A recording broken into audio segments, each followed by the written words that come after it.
गोवा में अभी अभी रेवेन्यू सरप्लस बजट जो है वो अनाउंस हुआ है, इंडिया एनर्जी वीक होस्ट हुआ है और गोवा भारत की पॉपुलर टूरिस्ट डेस्टिनेशन है।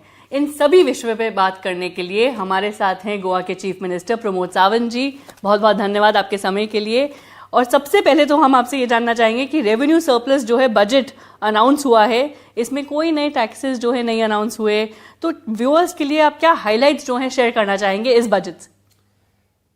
सबसे पहले इस बजट में जो खास करके हमने इस बजट के अंतर्गत पेश करते हुए रेवेन्यू सरप्लस बजट हमने लोगों के सामने रखा है। कौन सा भी टैक्सेस इसके ऊपर हायर अप नहीं किया है। This is an additionally to date it is an gender budget हमने इस बार सिलेक्ट किया है। माननीय मोदी जी हर वक्त वुमेन लेड गवर्नेंस की बात करते हैं, इसलिए हमने जेंडर बजट इस बार दिया है।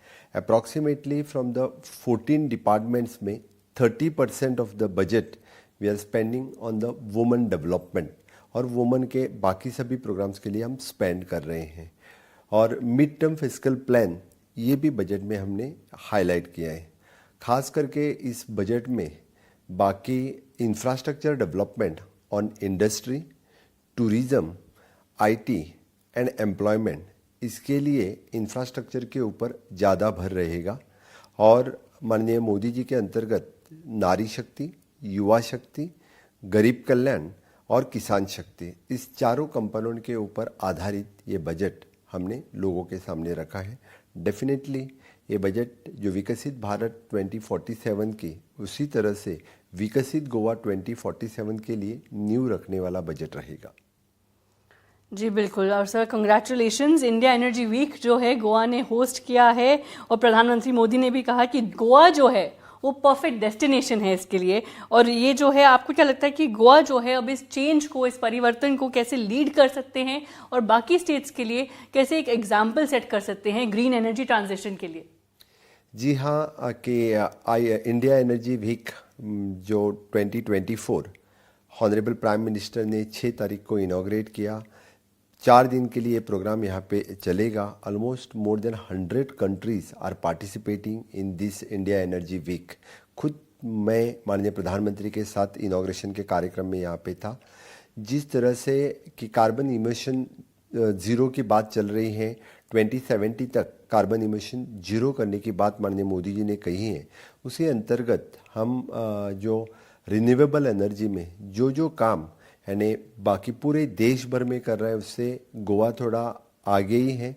100%, चाहे वो सोलर एनर्जी हो, चाहे वो विंड एनर्जी हो, चाहे वो रिन्यूएबल एनर्जी में या आप इलेक्ट्रिकल ईवी चार्जिंग व्हीकल्स हो, इस सभी सेक्टर में we are giving the for the EV charging sector में 25% ऑफ द सब्सिडी और बाकी सोलार से लेके विंड एनर्जी तक सभी के लिए सब्सिडीज हमने अनाउंस कर दी है। और हमने separately the GEDA which is the company of the government of Goa which working for the solar energy purpose, for the renewable energy purpose. जी, और काफ़ी लोगों का ये सवाल है कि देखिए गोवा अब और क्या कदम लेगा टूरिज़्म को और भी बूस्ट करने के लिए और इन्हांस करने के लिए। अब एक तरह से काफ़ी लोगों का ये मानना है कि देखिए डायरेक्ट टक्कर आ गई है लक्षद्वीप से। गोवा हमेशा के लिए सन, सैंड और सी, इसके लिए जाना जाता था। हम इस सन, सैंड और सी के साथ स्पिरिचुअल टूरिज़्म ऐड कर रहे हैं, वेलनेस टूरिज़्म ऐड कर रहे हैं। और जो रिक्वायरमेंट इस इंफ्रास्ट्रक्चर चाहिए, चाहे वो स्पिरिचुअल टूरिज़्म के लिए हो, चाहे वो वेलनेस टूरिज़्म के लिए, इसका infrastructure with the help of the double engine सरकार हम रेडी कर चुके हैं, रेडी कर रहे हैं। और even though we are asking for the private players to invest in the state on the PPP basis. इसमें बहुत सारे लोग, चाहे वो वेलनेस में हो या स्पिरिचुअल टूरिज़्म में, बहुत सारे लोग यहाँ पे इन्वेस्ट कर रहे हैं। तो डेफिनेटली गोवा राज्य हमेशा के लिए टूरिज़्म, देश का टूरिज़्म कैपिटल स्टेट रहेगी। जी बिल्कुल। और अब हमने रिपोर्ट्स के अनुसार ये देखा है कि देखिए रीजेनरेटिव टूरिज्म पर काफ़ी फोकस रहेगा आने वाले समय में। तो हमारे दर्शकों के लिए आप इसको डीकोड करेंगे कि रीजेनरेटिव टूरिज्म क्या होता है और ये कैसे इम्प्लीमेंट होगा? स्पिरिचुअल और वेलनेस टूरिज़्म की जब हम बात करते हैं तो it is N regenerative tourism. इसीलिए बोल रहे हैं कि फिर से एक बार हम जब स्पिरिचुअलिटी हो या चाहे वो वेलनेस टूरिज़्म हो, तो लोगों को यहाँ आने के बाद यानी वेलनेस के टूरिज्म के थ्रू या स्पिरिचुअल के टूरिज्म के थ्रू एक अच्छा फील हो जाए, पॉजिटिव फील आ जाए, उनमें बदल दिखलाए, वही एक रीजुविनेटिव की बात हम करते हैं। जी बिल्कुल। और इंफ्रास्ट्रक्चर जो है एक की फोकस एरिया रहा है गोवा में, हमने देखा है पिछले कुछ सालों में जब से आपकी सरकार आई है। तो ये जो है काफ़ी लोग ये जानना चाहते हैं अब आने वाले समय में इंफ्रास्ट्रक्चर का क्या फोकस रहेगा। लास्ट 10 साल में जो डबल इंजन की सरकार के कारण में more than 30,000 crore of rupees for the infrastructure development के लिए हमने स्पेंड किया है। चाहे जितने सारे roads, bridges, super speciality hospital, tourism project जो दिखते हैं, इसी डबल इंजन के कार्यकाल में हमने बनाए हैं। तो आगे जो हम टूरिज्म के इंफ्रास्ट्रक्चर के साथ साथ आईटी सेक्टर में भी इंफ्रास्ट्रक्चर बढ़ा रहे हैं। तो through the Bharat net, the connectivity, हम हर घर फाइबर की बात कर रहे हैं। और इंटरलैंड टूरिज्म की जो बात करें तो इंटरलैंड टूरिज्म के लिए जो इंफ्रास्ट्रक्चर चाहिए वो भी हम डेवलप कर रहे हैं। तो डेफिनेटली लोग सन, सैंड, सी से आगे इंटरलैंड जाना भी प्रीफर करेंगे। तो आगे गोवा के जो रूरल एरियाज़ हैं वहाँ पे इंटरलैंड टूरिज्म का ज़्यादा इंफ्रास्ट्रक्चर हम अभी क्रिएट करना सोच रहे हैं। जी बिल्कुल। और इसी को लेकर काफ़ी लोगों का ये भी सवाल है, देखिए कि सरकार ने वादा किया था कि माइनिंग जो है गोवा में फिर से शुरू होगी, लेकिन इसके दो इश्यूज हैं, एक एनवायरनमेंट कंसर्न्स हैं और एक ये वादे का कंसर्न है। तो इस पर आपका क्या विचार है? पहली जो बात है कि माइनिंग स्टार्ट करना, जी हाँ 100% हम माइनिंग स्टार्ट कर रहे हैं। ऑलरेडी 9 ब्लॉक ऑक्शन कर चुके हैं। 5 ब्लॉक जो माइनिंग लीज होल्डर्स उन्होंने लिया है। और हमने हमेशा के लिए बात की है कि सस्टेनेबल माइनिंग हम करने वाले हैं।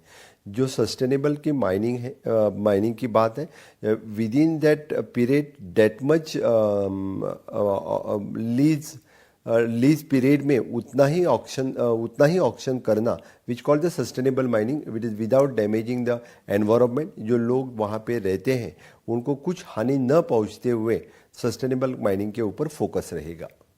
जी बिल्कुल। सो सस्टेनेबल माइनिंग जो है अब फोकस रहेगा। लेकिन काफ़ी लोगों का ये भी सवाल है कि देखिए अब 2 मिनिस्टर जो हैं उन्हें हटाया गया है या रिमूव हुए हैं एक तरह से, तो ये लोकसभा पोल्स पर इसका क्या असर रहेगा?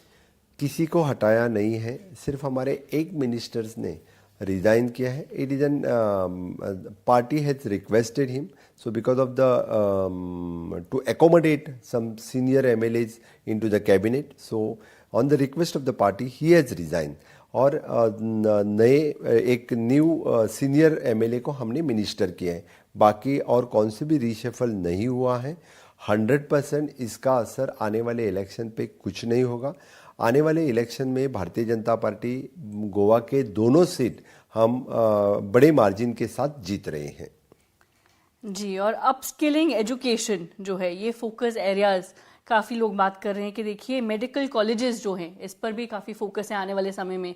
तो क्या कोई कॉन्क्रीट नंबर है जिस पर हम बात कर सकते हैं, क्योंकि काफ़ी सारे स्टूडेंट्स हमने देखा और काफ़ी सारे जो यूथ हैं गोवा में वो इसके बारे में भी जानना चाहते हैं। एजुकेशन सेक्टर में हमेशा स्किलिंग, रीस्किलिंग, अपस्किलिंग की बात हम करते हैं। प्राइवेट यूनिवर्सिटी बिल पास करके हमने प्राइवेट यूनिवर्सिटी गोवा में इनवाइट किया है। आज तक 5 private university proposal had given already. The 2 universities have started their work. Beside this, there is a National Forensic Science University, the International School of Law, NIT का बहुत बड़ा कैंपस, IIT का बहुत बड़ा कैंपस। इसके सिवाय the Goa medical college, Goa engineering college, ये सभी कॉलेजेस पहले से गोवा में हैं। और फिर भी जो न्यू कैंपसेस गोवा में आना चाहते हैं उनका हम वेलकम करते हैं।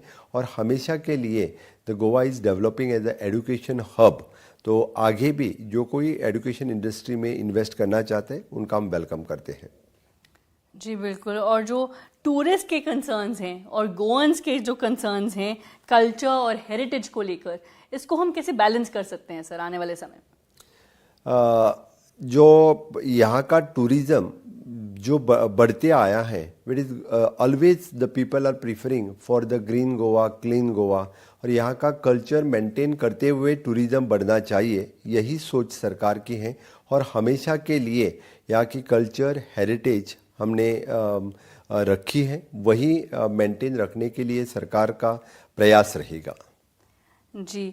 और जो 28% जीएसटी है कैसीनोज पर, ये भी एक काफ़ी इशू रहा है, एक फ्रिक्शन पॉइंट रहा है एक तरह से, तो इस पर आपके क्या विचार हैं?